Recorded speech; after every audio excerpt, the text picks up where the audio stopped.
Nithyananda Paramashivoham Om Nithyananda Paramashivoham Om Nithyananda Paramashivoham Om Nithyananda Paramashivoham Om Nithyananda Paramashivoham Om Nithyananda Paramashivoham.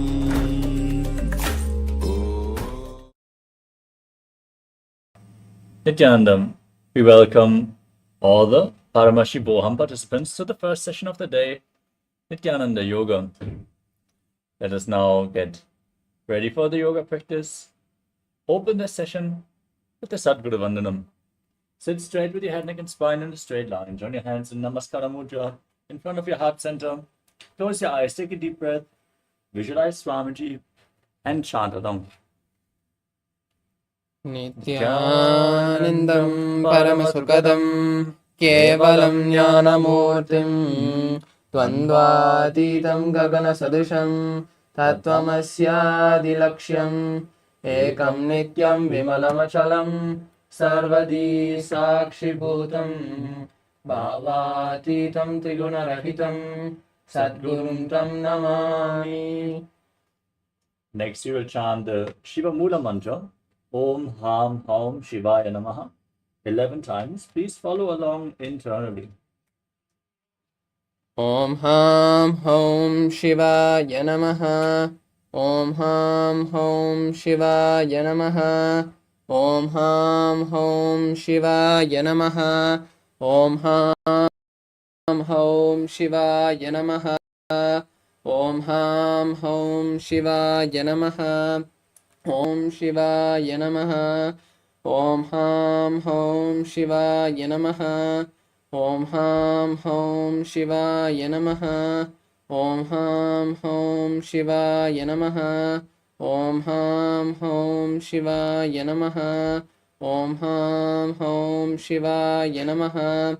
Om Ham Hom Shivaya Namaha. Next, we will be performing the Tadvachavanam, the ritualistic cleansing. Now, take your udani, your spoon of water, and pour it into your right palm as you keep the right palm in the Gokarana Mudra in the shape of a cow's ear. Sip the water from the bottom of your palm each time the word Swadha is chanted. We are going to repeat this process twice. Om Atmadattvam Shodayami Swada. Take another udani of water. Vidyadattvam Shodayami Swada. One more udani of water. Shivadattvam Shodayami Swada. Now wash your right hand with the water from the Panchapatram. Wipe your lips twice with the bottom of your right thumb as we chant. Om Ham Hridayaya Namaha. Now wash your hand again. With index, middle and ring finger of the right hand touch above the upper and below the lower lip. Then wash your hand again. With index finger and thumb joined together, touch your right nostril and your left nostril. With your ring finger and thumb joined together, touch your right eye, your left eye, your right ear, and your left ear. Wash your hand again. With your little finger and thumb joined together, touch your navel, your right chest, and your left chest. And with all the fingertips joined together, touch the crown of your left shoulder and your heart center. Wash your hand once more. Now clasp the right hand over the left and place both hands on the right thigh.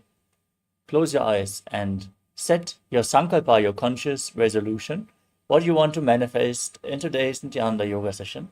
Hold the visualization as we chant the sankalpa mantra.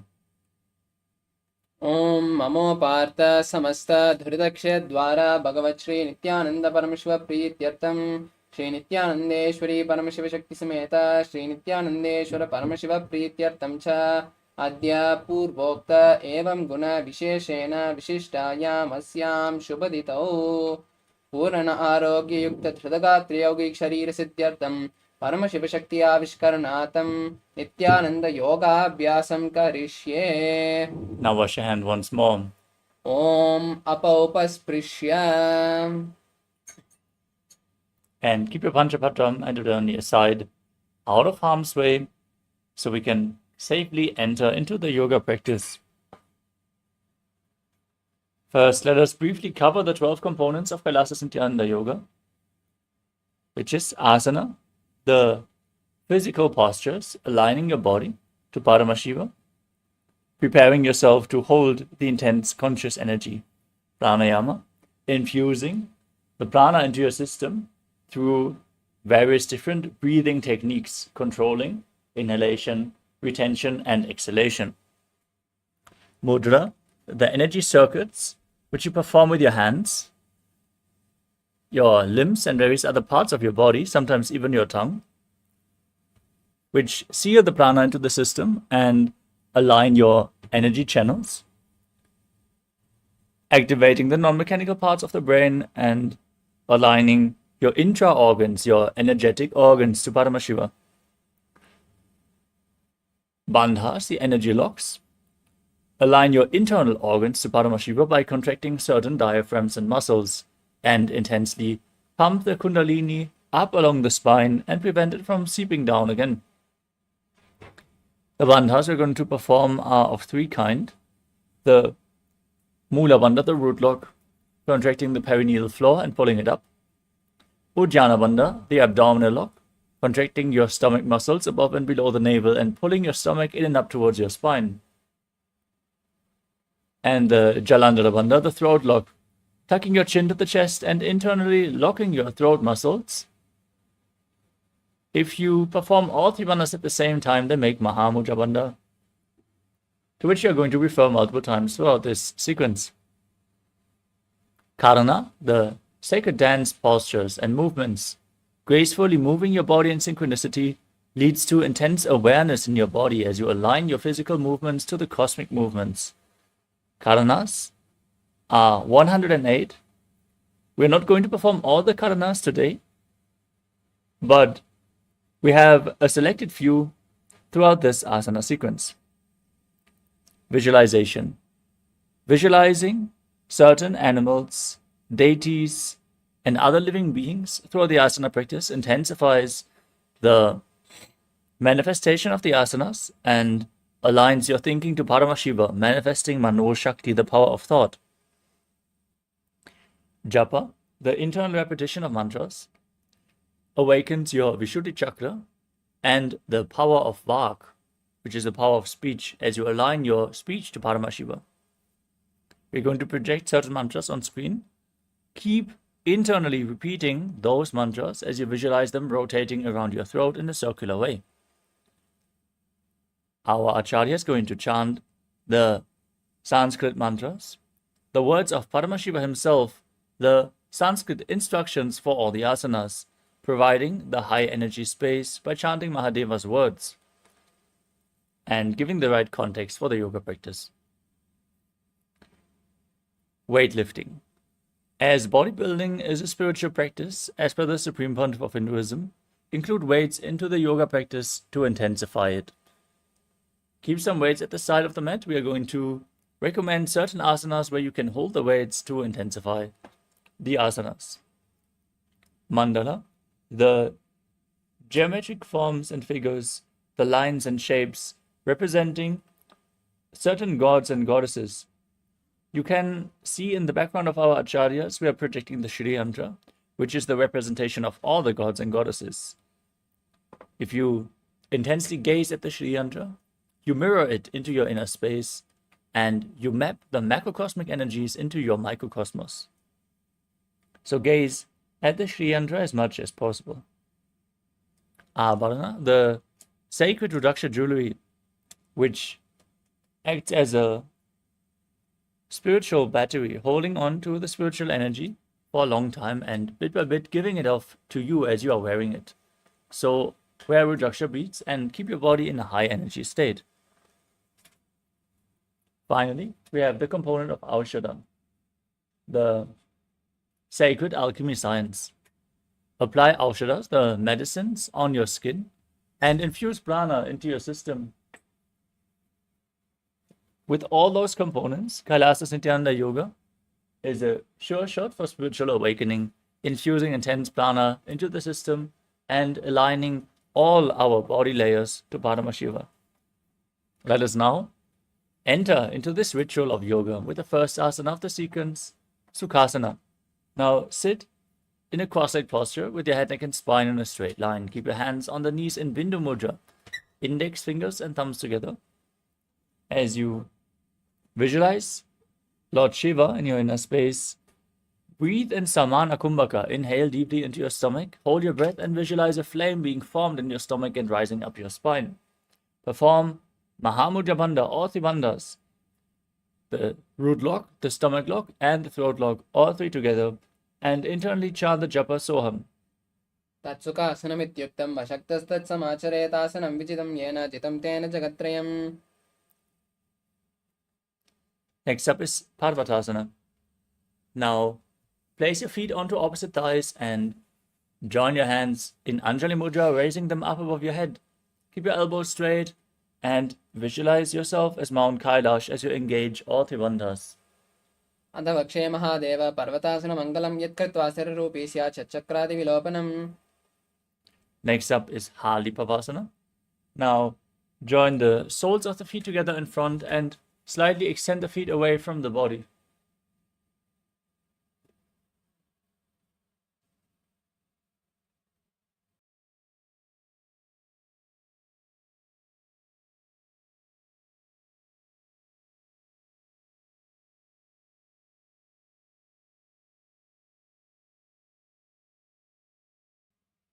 With the soles of the feet together, now interlock your fingers behind your back and lean forward and down. Place your forehead on the ground behind the heels and gaze to your nose as you visualize Swamiji in your inner space and perform all the bandhas.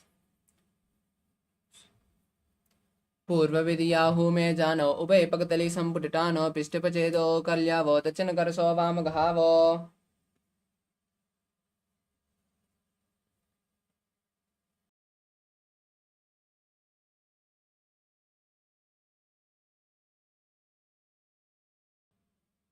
Next up is Nagipavasana.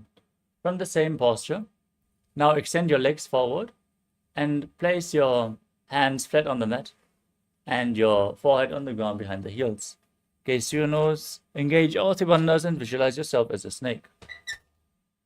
पूर्वविधि परि आगाने नीच होई कहू निपनास्यो लगाई हाथ आगाने धरती लगावे पसारी दो हाथ की अंजोली करे. Now, hold on to the big toes in Prana Mudra with index and middle fingers. Extend your legs forward and up. Keep your knees straight and then cross your legs into Padmasana. Hold on to the big toes, lean forward onto your elbows as you engage all three bandhas and visualize yourself as a bird. अतान्यदासनं भक्षे येन सिद्धो भवे नरः अकस्मात् वायुसञ्चारं कोकिलाख्यासनेन च. Now stack your knees and ankles. Hold on to opposite elbows and start rotating your arms in a circular motion. Gaze to the tip of your nose, visualize Swamiji, and after some time, change the direction of the movement as you engage Mahamudra Bandha. घोड़ा बाबा पाद की आँख माहिली सोई दचरण को वार लवता परिकल्प समोय. Next up is Gajasana. Now place your hands flat on the mat, shoulder width apart, and raise your hips up high. Scoop your chest and head forward and down again and again. Engage Uddiyana Bandha and Mula Bandha. And visualize yourself as an elephant. नुज्जं पादाग्रे भूमौ कृत्वा लम्बीभूय मस्तकाग्रे निधाय निदम्बं मूर्धमुन्नमय्य नाभिलक्ष्यं भूमौ नासिकामानीय. From the same posture, now press one heel into the ground and lift the other heel up. Alternate again and again on both sides. Visualize yourself as a bear and keep Uddiyana Bandha, the stomach lock, and Mula Bandha, the root lock, engaged. एकं पादमाकुञ्च गजासनं कुर्यात् रिक्षासनं भवति. Now stand tall. Stand on the tips of the big toes if you can, as you keep your hands in Hridaya Mudra. Index, middle, and ring fingers join together in front of the heart center.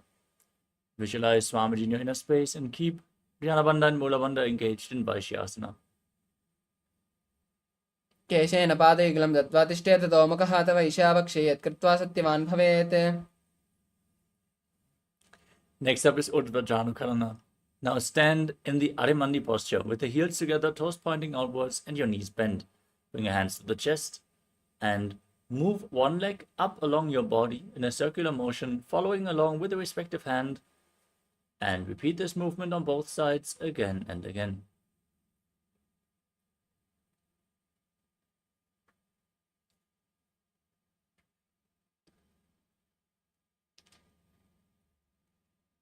We move on to Palalingasana.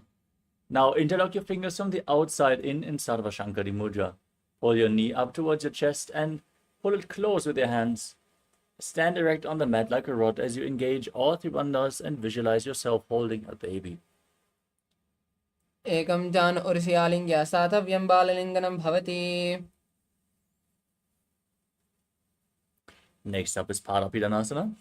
Now take one foot behind towards your buttocks, pull it close with both the hands. As you engage all three bandhas, visualize Swamiji in your inner space. स्थित्वैकस्मिन् पादतले कराभ्यां वेष्टे एतनं पृष्ठे संस्थापयत्वेन पादपीडनमासनम्. Next up is Natarajasana. Now hold onto the sole of the foot from the inside and kick the leg back and up as you lean forward and down with the opposite hand extended forward and in Bindu Mudra. You can fix your gaze on a Drishti point, an external point for balance, which gives stability to the mind. Now visualize yourself as Lord Nataraja and perform the Mula Bandha in Natarajasana. तानपादं क्रौञ्चं च मरीचिं वीरभद्रकं नटराजं त्रिकोणं च सुप्ताङ्गुष्ठप्रसारणे.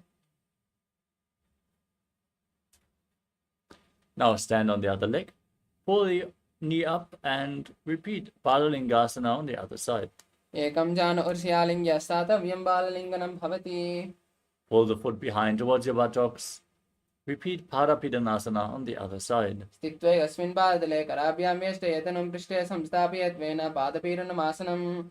Hold the sole of the foot, kick the leg back and up, and lean forward and down with the hand in Bindu Mudra, repeating Natarajasana on the other side. तानपादं क्रौञ्चं च मरीचिं वीरभद्रकं नटराजं त्रिकोणं च सुप्ताङ्गुष्ठप्रसारणे. Next up is Ardharishtakarana. Again, stand in Arimandi, heels together, toes pointing outwards and your knees bent. Raise your hands to the chest and step the right foot behind the left. Swing the right arm back and forth like a pendulum. Gracefully move your fingers one by one. And now uncross your ankles, step the other foot behind and repeat the movement on the other side.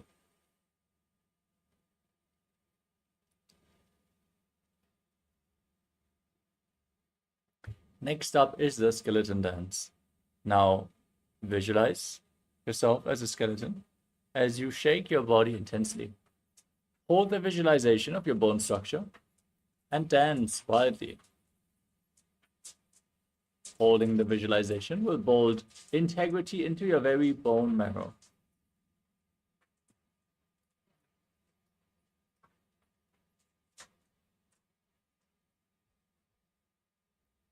We move on to Katichinakarana.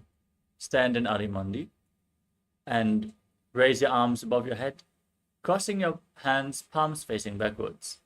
Now turn your body to one side, open up your arms widely, cross them back to the center and repeat the movement on both sides again and again.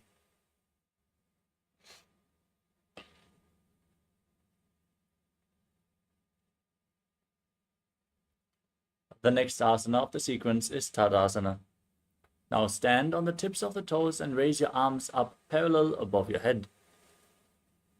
Visualize yourself as a palm tree.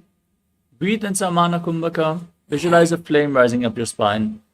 As you engage all three bandhas, Mahamudra Bandha, and internally chant the new japa, Shivoham. Mahamudra भद्रगौणौ tadasana विभेदकान् विनोतानं सदा कुर्यात् अन्तर्वत्नी पतिप्रिया. Next up is Uttanasana. From a standing position, lean forward and down. Place your hands flat on the ground. And engage all the bandhas as you visualize Swamiji in your inner space. Mahamudra Bhadra Gonota Adasanu Vedakan Vinota Anam Sada Kurya Tantarvatni Padipriya.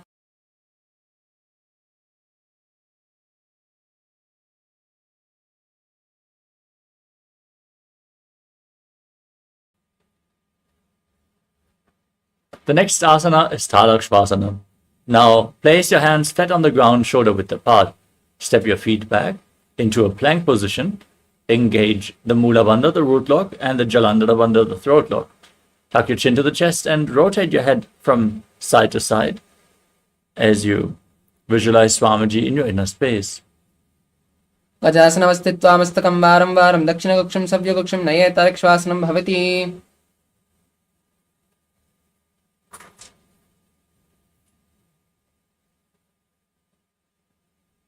Next up is Bhujangasana. Lower your body down onto your stomach. Keep your hands next to the shoulders, your toes pointing back as you raise your chest and head up by the strength of your lower back. Don't use your hands to push yourself up. Pull yourself up with your back muscles as you open your mouth widely.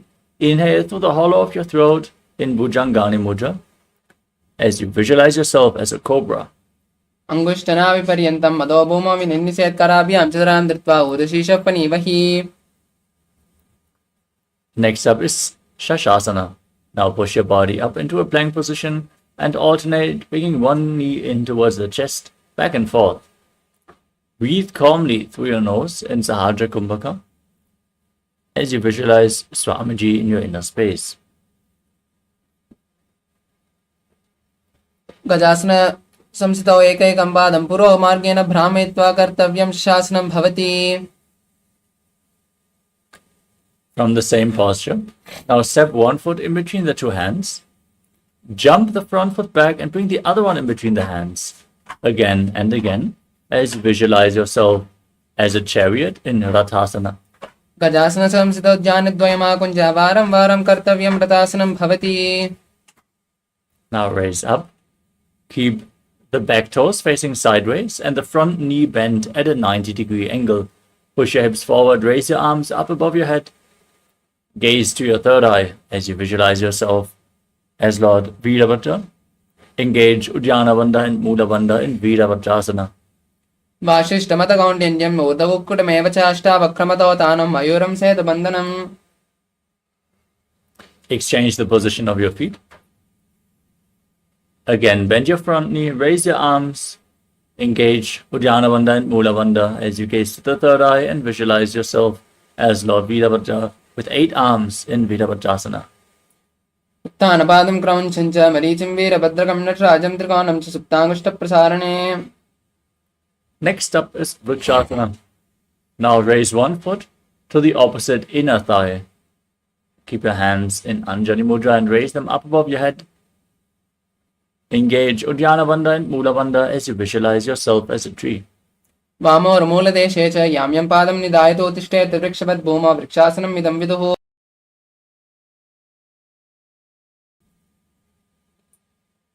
Next up is Garudasana. Now bring the raised foot onto the opposite thigh. Join your hands in Namaskara Mudra. And engage the Mula Bandha as you visualize yourself as Lord Garuda. Garudasana Vakshe Yenadhyanam Sarambhavi Sarva Doshadvine Mukta Bhavati Mahabali. Now place the other foot down and raise the opposite foot to the inner thigh as you repeat Vrikshasana, the tree posture on the other side. Vamo Ramula Deshecha Yamyam Padam Nidayato Tishte Vrikshabad Bhuma Vrikshasanam Midam Viduhu. Place the raised foot onto the opposite thigh. Keep your hands in Namaskara Mudra in front of the heart center. Visualize yourself as Lord Garuda. Experience that you have big wings on your back in Garudasana on the other side. Garudasana Vakshe Yenadhyanam Sarambhavi Sarva Doshadvine Mukta Bhavati Mahabali.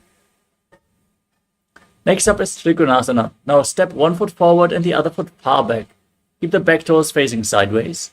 As you extend your arms out, parallel to the ground, lean forward and down, bring one hand to the front foot, gaze up along the opposite arm as you keep the arm pointing up towards the sky, and visualize yourself as a triangle. into the Gunasana. उत्तानपातं क्रौञ्चं च मरीचिं वीरभद्रकं नटराजं त्रिकोणं च सुप्ताङ्गुष्ठप्रसारणे. Now rise up, rotate your feet, and lean in the opposite direction, repeating Trikonasana on the other side. उत्तानपातं क्रौञ्चं च मरीचिं वीरभद्रकं नटराजं त्रिकोणं च सुप्ताङ्गुष्ठप्रसारणे. We move on to Nikuttaka Karana. Stand in Arimandi position with your heels touching, toes pointing outwards, and your knees bent. Raise one heel off the ground and bring your hands in front of the heart center with the palms facing each other. Now stomp the raised heel down to the ground and raise the opposite heel up, as you exchange the position of your hands again and again.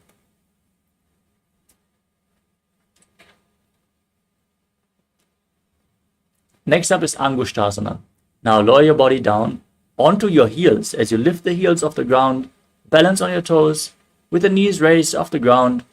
Keep your knees together and join your hands in Namaskara Mudra in front of your heart center. As you visualize Swamiji in your inner space, start buzzing like a bee on the inhalation and exhalation in Brahmari Kumbhaka. Engage the Mula Bandha and internally chant the new japa Sadashivoham. कबन्धासनमित्याहो गौरक्षासनमेव च अङ्गुष्ठमष्टकं ययं ब्रह्मप्रासादितं तथा. From Angushtasana, extend one leg forward and keep the hands at the sides with the fingertips just touching the ground, palms facing forward in Vara Mudra as you visualize Swamiji in Saurasana.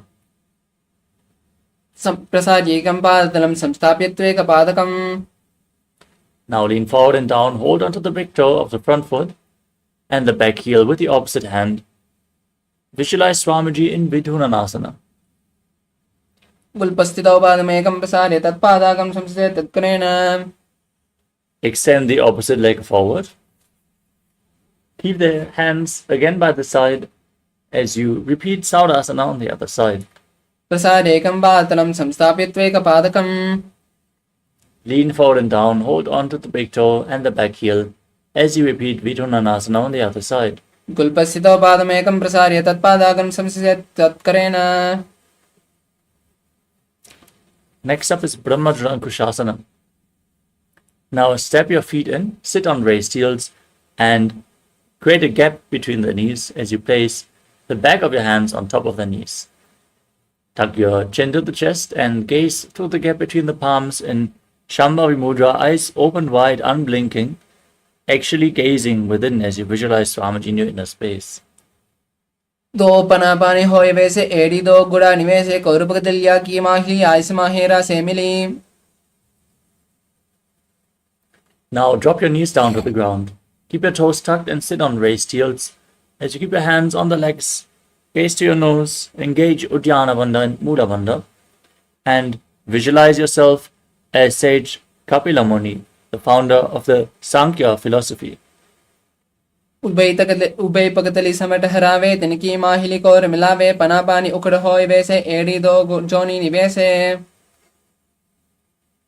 Now raise your gaze up towards your third eye. Maintain the position as you visualize Swamiji and perform the Mula Bandha in Bhadrakurakasana. दो पगतली संपुट करे कोरवाली भूपरिधरे कोरवाली राके ऐसे तापरी मूल द्वार टिकी बैसे. Now raise your knees off the ground, keep the soles of the feet together, and sit on your heels as you keep your knees open wide. Join your thumbs and little fingers. Open up your palms in Padma Mudra, the Lotus Mudra, as you raise your arms up above your head and gaze through the gap between the palms. In Suryasana, visualizing Lord Surya in your inner space. एडी दो गुड़ा दरियाने पना पानी बैठक पुनिटाने गोड़ा जंग other करे रहे आरे बामी सी विधि कहे. Next up is Mandukasana. Now keep the top of the feet flat on the mat and sit on your knees as you keep your hands on the knees. Gaze up towards your third eye. Visualize yourself as a frog and press your frog tongue up against the palate of your mouth in Manduki Mudra, catching the nectar of immortality dripping from the Sahasrara chakra as you breathe calmly in Sahadra Kumbhaka and Mandukasana. पादतलौ पृष्ठदेशे अङ्गुष्ठद्वये च संस्पृशेत् ज्ञानो विक्रम पुरस्कृत्य साधयेत् मन्दुकासनम्. Maintain the same posture. Bring your hands behind your back and hold on to opposite shoulders. As you keep your elbows close to your head, visualize yourself as a frog, gaze up towards your third eye. Keep your tongue in Mandukya Mudra and engage Uddiyana Bandha and Mula Bandha in Uttana Mandukasana.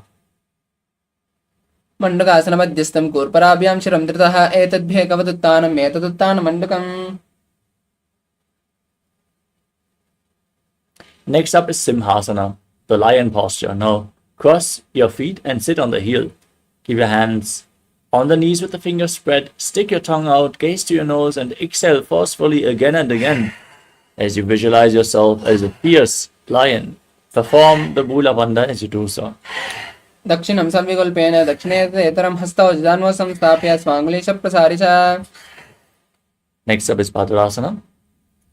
As you keep the tops of the feet flat on the mat, the soles together, toes pointing backwards, sit on your heels and cross your arms behind your back, holding on to the big toes of the opposite feet. Now gaze to the tip of your nose, tuck your chin to the chest in Jalandhara Bandha, contract the perineal floor in Mula Bandha, buzz like a bee in Brahmari Kumbhaka and visualize Swamiji in your inner space. In Padurasana. गुल्पौ च वृषणस्यादौ युत्क्रमेण समाहितः पादं गुष्टौ कराभ्यां च दत्त्वा च पृष्ठदेशतः. Next up is Kakabhushandi Asana. Now keep your feet flat and the knees raised and split apart. Bring your arms in and around the raised knees and reach for opposite hands behind your back, interlocking your fingers if you can. Gaze to your nose and visualize yourself as a crow. प्रथमे वेशगूढटाने डोनहापगं वीच आने तिनिके model निल्या परिलावे पिष्टिपचे कांकसी करावे. Next up is Kalnipavasana. From a squatting posture, place your hands flat on the mat in front of you. Bring your knees onto your arms towards your armpits. As you lean forward and down, find balance, lift your feet off the mat as you visualize Swamiji in your inner space. आसन को गुण आसीत सदा होई तो आची होई.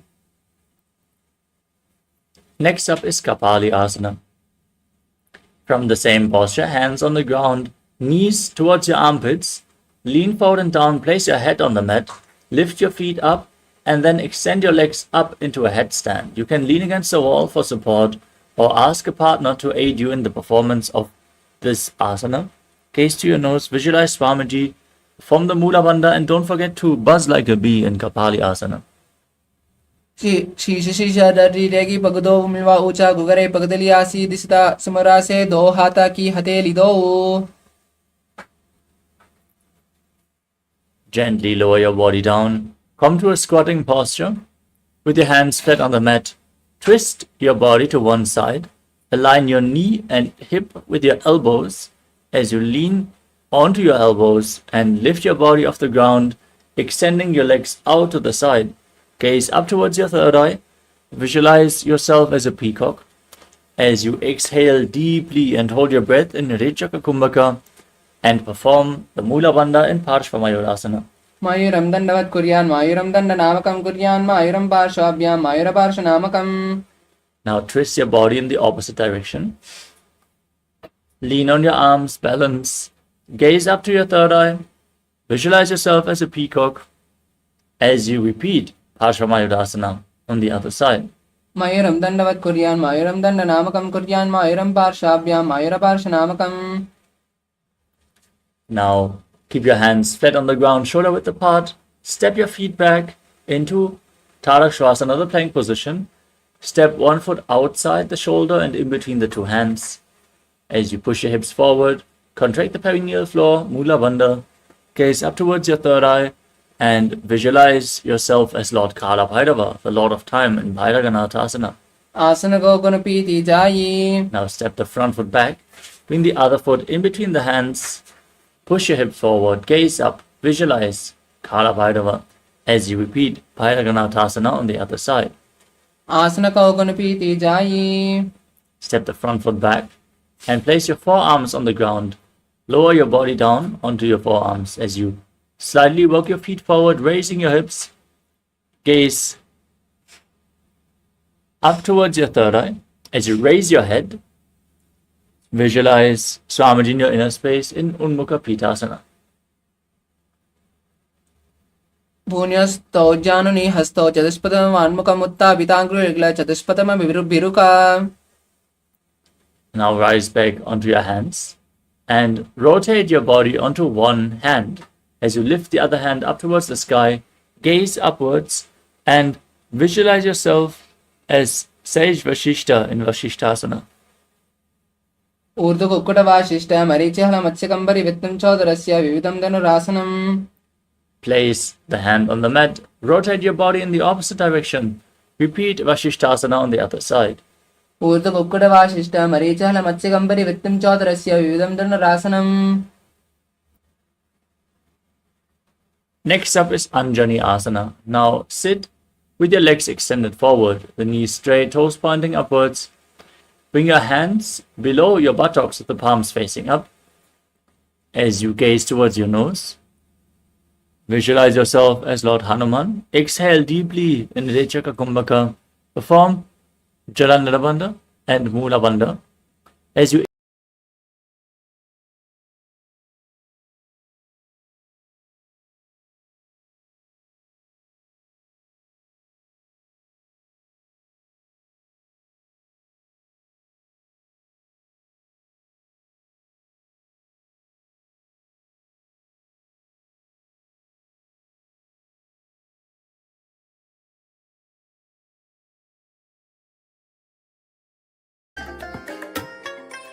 I bless you all. Let you all open all your three eyes and manifest the powers of Mahasadashiva. Om Nithyananda Paramashivoham. sorry for the technical glitch. I hope we are visible and audible now. And let us continue with the next asana of the sequence, which is Paschimottanasana. With your legs extended forward, lean forward and down and hook the index and middle finger around the big toes in Prana Mudra. Engage all three bandhas. Squeeze your core as you bring your head closer to the knees.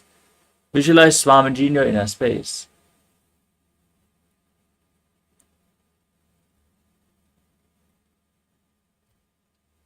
జానుపరిల్లాటం తు పశ్చిమం తానముచ్యతే येन केन प्रकारेण सुखं दार्यं च जायते. Now rise up and interlock your hands behind your neck. Push your elbows down outside the knees and bring your head in between the legs if you can. As you visualize Kali in your inner space, engage Mahamudra Bandha in Ugrasana. సుపానిభ్యాంతరం దత్వా జానోపరిశిరోన్యసేతాసన అగ్రివిధం ప్రోక్తం భవేదనలి దీపనం.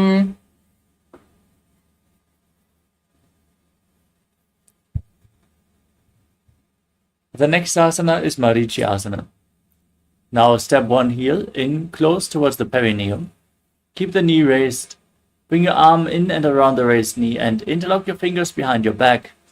As you lean forward and down, bring your head closer towards the knee. Visualize yourself as Sage Marichi. ఉత్తానపాదం క్రౌంచం చ మరీచం వీరభద్రకం నటరాజం త్రికోణం చ సుప్తాంగుష్ట ప్రసారణే. Now drop the raised knee down to the ground. Keep the heel against your perineum, lean forward and down, hold onto the front foot with both hands. Exhale all the way, gaze to your nose. Visualize Swamiji and lock all the three bandhas, Mahamudra Bandha in Mahamudrasana. మహాముద్రాం ప్రవక్ష్యామి తంత్రేస్మిన్ మమ వల్లభే యాం ప్రాప్య సిద్ధా సిద్ధిం చ కపిలాద్యాపురాగతాః. Now bring the other foot towards the perineum with the knee raised. As you interlock your fingers behind your back in Parashamudra, leaning forward and down in Marichi Asana. ఉత్తానపాదం క్రౌంచం చ మరీచం వీరభద్రకం నటరాజం త్రికోణం చ సుప్తాంగుష్ట ప్రసారణే. Drop the knee to the side. చ కపిలాద్యాపురాగతాః. The next asana is Bhadrasana 3, Bhadrasana 2. Keep the soles of the feet together and the heels close to your perineum. Interlock your fingers around the big toes, hold them close as you push your knees down towards the ground by the strength of your groin. Intensely open up your hips as you gaze up towards your third eye and visualize Swamiji in your inner space. గుల్పౌత విర్షణస్యాదః శ్రీవన్యాః పార్శ్వయోక్షిపేత్ పాదపార్శ్వేటుపాణిభ్యాం ధృతం బద్ధ్వా నిశ్చలం. Now keep the soles of the feet together and extend your feet away from the body. Keep your hands on the knees. Engage the Mula Bandha and the Jalandhara Bandha as you gaze to your nose in Gvalipavasana. पूर्वचरपट चौक ह्यसोही बाही विधियो की जीसोही यामे AD भिन्न चुरा से अंगुल आत अंतर हो रहा से.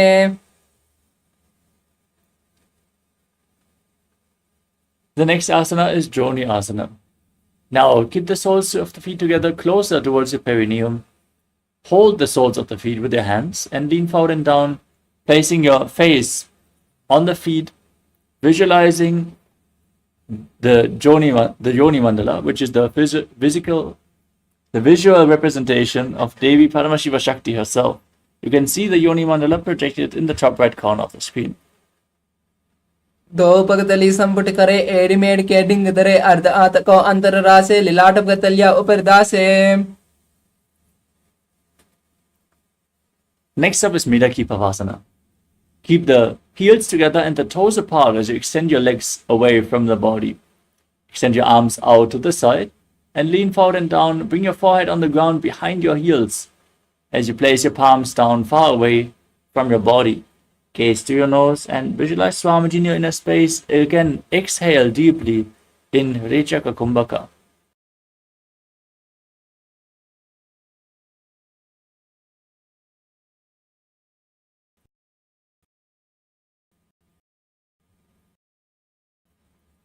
पूर्व विधि परिपक्तली संपुट सोली एडी मिलीरा से येड्यासु माहलिकानी अंगुल दो अर्थले लाट दत्ति लगावे.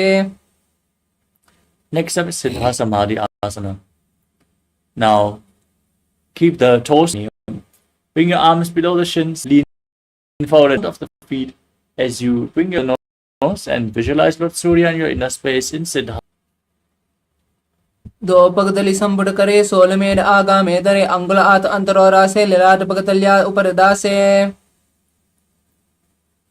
Next up is Trinaki Pavasana. Now, bring the feet back in towards the perineum. Hold the soles of the feet and open them up like a book as you press your elbows down onto your thighs. Gaze to your nose and visualize Swamiji in your inner space. दो पगतली AD धरती मगवा में लगावे पगतली माहली को अंगूठा सदा सिद्धि जोड़े. Next up is Chadapata Chokasana. Now join the soles of the feet together. Bring the heels against your perineum. Place your hands on the knees and gently push them down towards the ground as you engage Uddiyana Bandha and Mula Bandha. Gaze up towards your third eye and visualize Swamiji in your inner space in Chadapata Chokasana. दो पगतली संपुट धरती आगा ने कर जा रे पसारे गोड़ा बसरो लगता रासे हाथ दो गोड़ा परिदासे. The next asana is Bhairavasana. Now twist your feet so the toes are pointing down on the ground and the heels are raised off the ground. Keep your hands on top of the knees in Bindu Mudra as you gaze up towards your third eye. Engage Uddiyana Bandha and Mula Bandha and visualize yourself as Lord Kala Bhairava, the Lord of Time, in Bhairavasana. गुल्पोसं बीजचान्योन्यं युक्रमेण समाहितः जानोपाशुगतौ हस्तौ दण्डवद्भैरवासनम्. Next up is Samanasana. Now press one heel against the perineum and lift the sole of the other foot against your chest. Hold your foot with both hands as you gaze to your third eye and visualize Swamiji in your inner space. समानासनमावक्षे सिद्धमन्त्रादि साधनादेकपादमरो गत्वा गुह्योन्लिङ्गवत्रके. Now raise the foot over top of your shoulder and extend the opposite leg forward. With your leg extended, gaze up towards your third eye as you visualize Swamiji in your inner space. केवलं पादमे कञ्च स्कन्धे चारोऽपि नत्यन्तः एकपादेन गग्ने तिष्ठेदनन्दवत्प्रभो.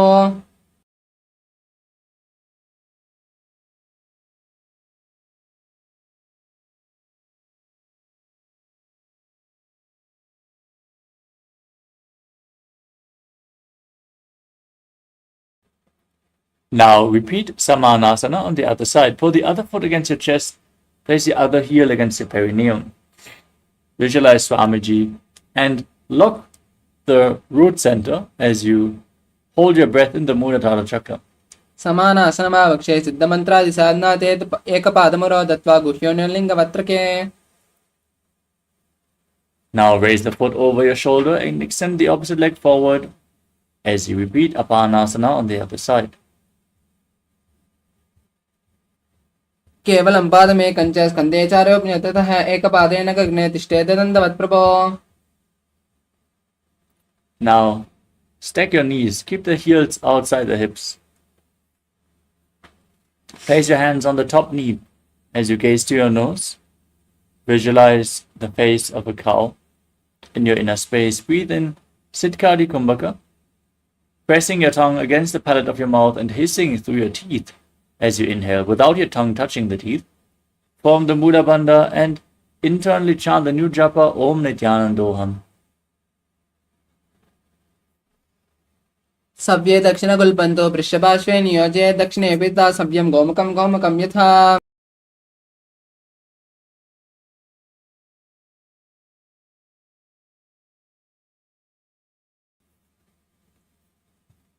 Now interlock your fingers around the big toes in Prana Mudra.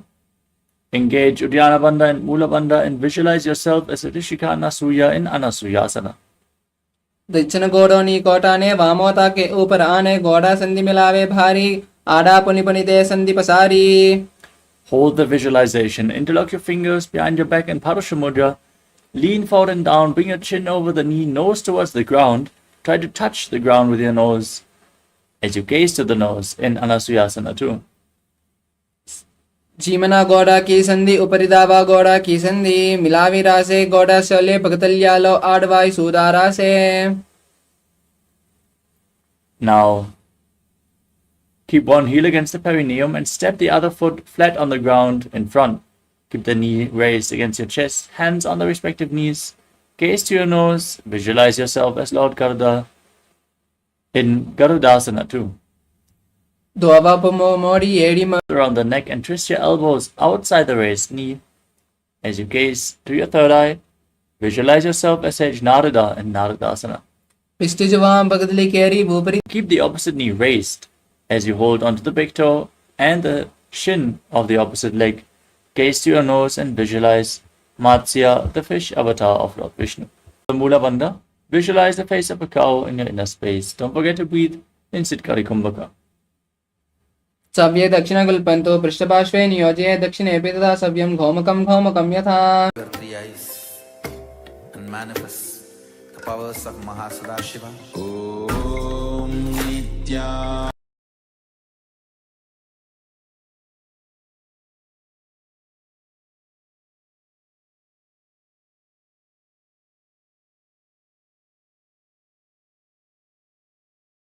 Nithyananda Paramashivoham. Om Nithyananda Paramashivoham. Om Nithyananda Paramashivoham. Om Nithyananda Paramashivoham. Om Nithyananda Paramashivoham. Sorry for the technical glitch. Let us now enter into Anasuyasana on the other side. Stack your knees, keep your heels outside the hips, slightly extended away from the body. Hold onto the big toes in Prana Mudra. As you engage Uddiyana Bandha and Mula Bandha, breathe in Siddhkari Kumbhaka, hiss through your teeth as you press your tongue against the palate of your mouth, and visualize yourself as Rishika Anasuya. दक्षिण गोड़ोनी कोटाने वामोटा के ऊपर आने गोड़ा संधि मिलावे भारी आड़ा पनि पनि दे संधि पसारी. Now interlock your fingers behind your back, lean forward and down, bring your nose to the ground in Anasuyasana too. जीमना गोड़ा की संधि उपरिदावा गोड़ा की संधि मिलावे रासे गोड़ा शोले भगतल्यालो आडवाई सूदारा से.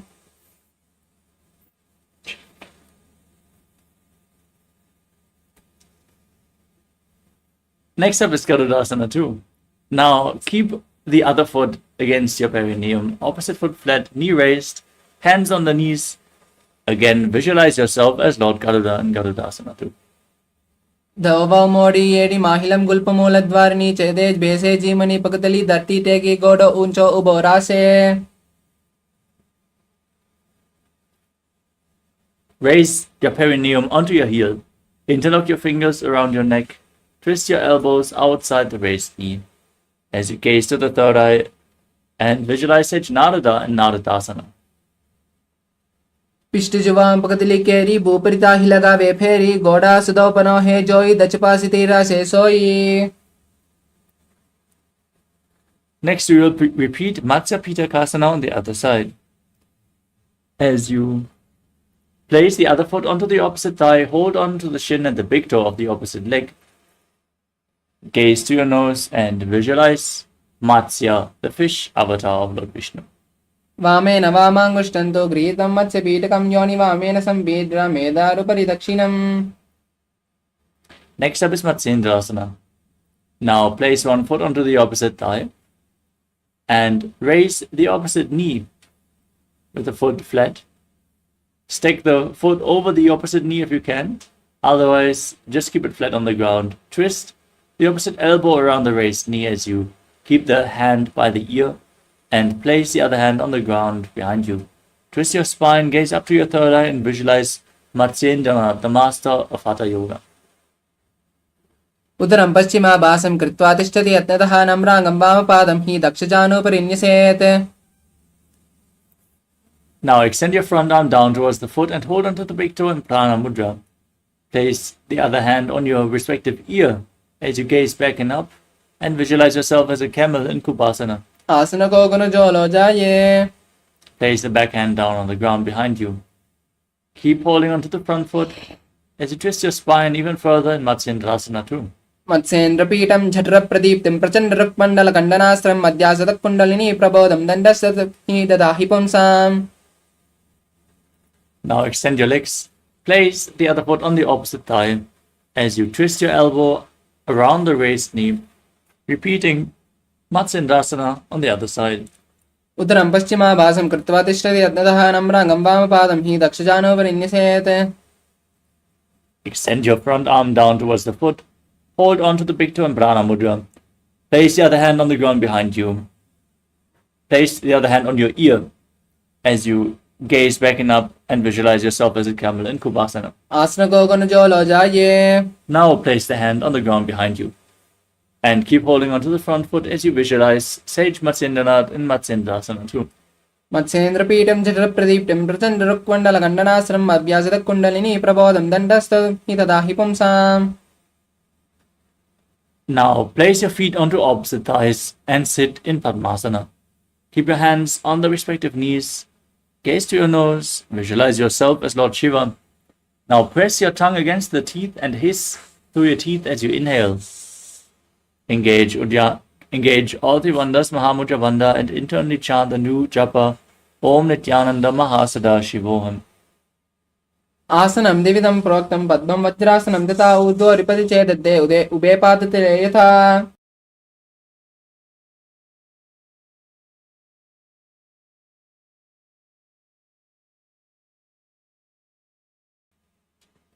The next asana is Padmasana too. Now cross your arms in front of the body and hold on to the big toes in Prana Mudra. Engage the Mula Bandha, gaze to your nose, breathe in Sitali Kumbhaka and visualize yourself as Goddess Parvati, the consort of Lord Shiva in Padmasana too. उत्तानो चरणो कृत्वा उरु संसव प्रयत्नतः उरु मध्ये गतो तानो पानी कृत्वा तु तादृशो. Next up is Kukkutasana. Now from Padmasana, bring your hands in between the legs. Place your palms on the ground. Then straighten your arms and lift your body up as you visualize yourself as a rooster and breathe calmly through your nose in Sahaga Kumbhaka. पद्मासनं संस्थाप्य नारायणवोरन्तरे करो निवेश भौम वासिष्ठ्यत् व्योमस्तत्कुक्कुटासनः.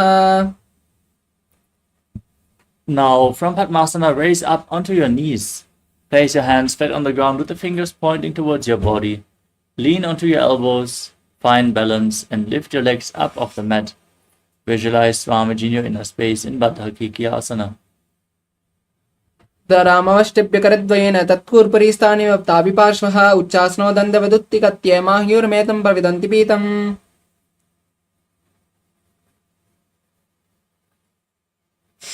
Next up is Mayurasana.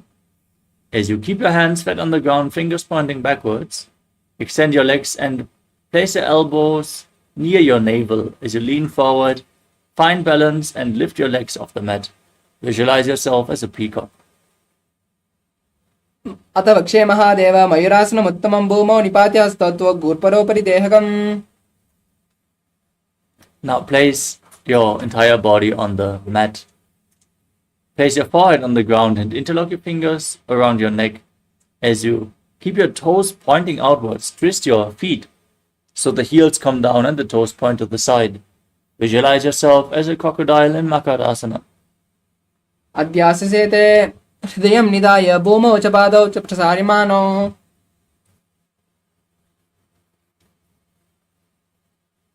The next asana is Shalabhasana.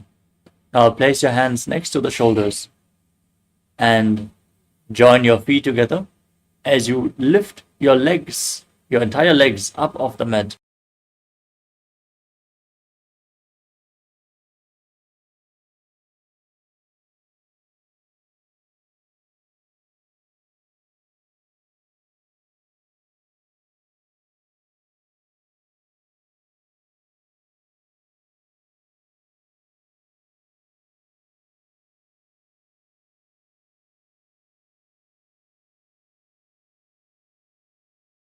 Your legs, your entire legs up.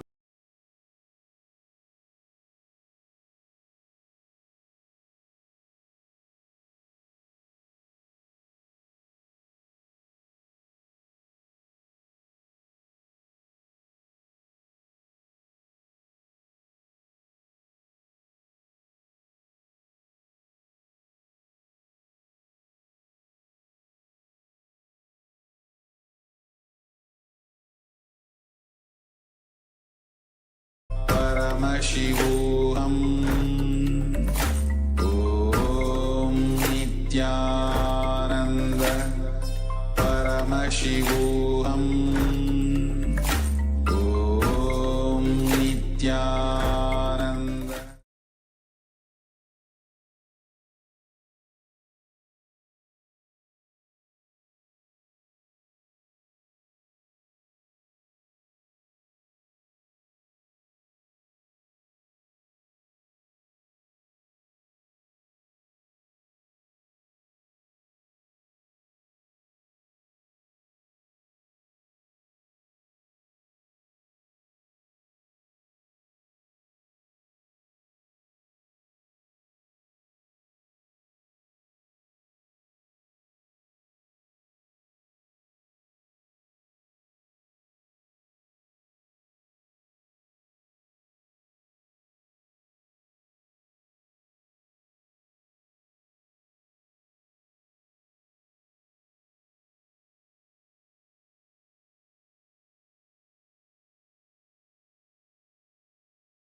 Shoulder width apart.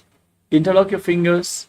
Place your head on the mat, support it with your hands as you walk your feet forward, raise your hips and lift your feet up, pulling your knees in towards your chest. Squeeze your body into a ball as you gaze to the nose and visualize Swamiji in your inner space. दो हाथ की कहुई निजोई पुनिह कलारे जारे दोई पिष्ट अंगुनी की पुनिदानो ए सबले बुह परितानो. From Gohi Asana, now extend your legs up straight into Shirshasana. Gaze to your nose, visualize Swamiji, breathe calmly through your nose. विपरीतं मण्डलं च द्विदैव विदितं हिरः दन्दासनं दिवा प्रोक्तं विपरीतोपवेशने. Gently lower your body down and come to a sitting posture with your legs extended forward.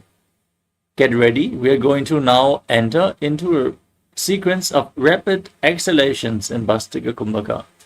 Contract your abdomen and push the air out again and again without inhaling. Let the air flow into your lungs naturally as you hold on to your calves and raise your feet up in front of your face, visualizing Swamiji in your inner space in Bodhyasana. दो हाथ की बहरी आने गोड़ा तरे कांक सीटाने अंगुष्ठी पिंडली लगता दरे चरण उबे पासा दिसिव करे. Now, hold on to opposite shoulders with your hands. Keep your legs extended up. Gaze to your third eye and visualize yourself as a mace in Parighasana as you keep rapidly exhaling.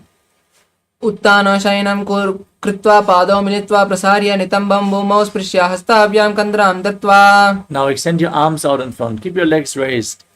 Keep your arms parallel to the ground as you gaze up towards your third eye. Visualize yourself as a boat and breathe in Bhastika Kumbhaka in Naukasana. उत्तान शयनं पराभ्यां भूमिमष्टभ्य हस्ताभ्यां नितंबं निद्य.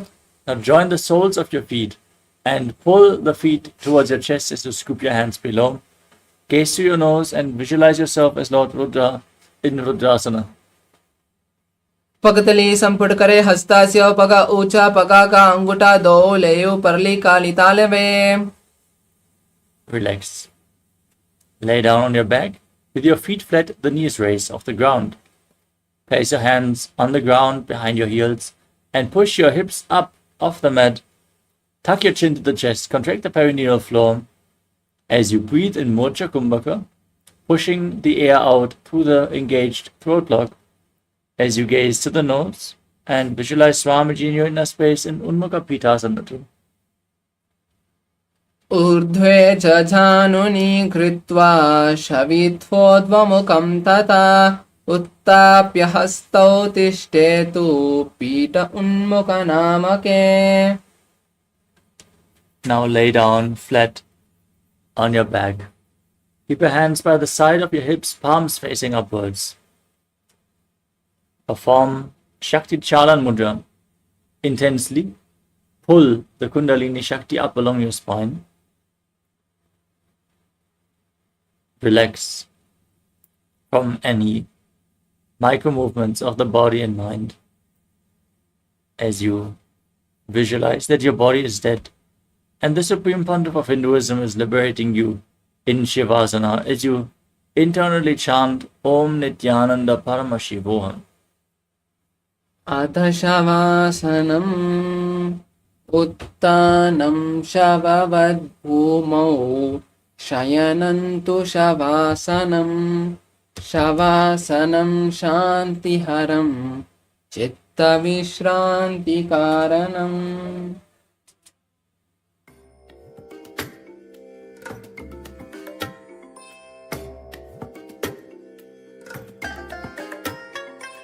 I bless you all. Let you all open all your three eyes and manifest the powers of Mahasadashiva. Om Nithyananda Paramashivoham. Om Nithyananda Paramashivoham. Om Nithyananda Paramashivoham. Om Nithyananda Paramashivoham. Om Nithyananda Paramashivoham. Om Nithyananda Paramashivoham.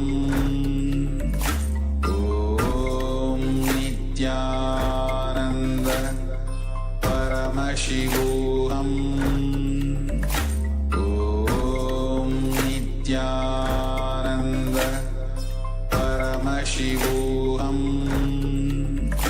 Om Nithyananda Paramashivoham. Om Nithyananda Paramashivoham. Om Nithyananda Paramashivoham. Om Nithyananda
Nithyananda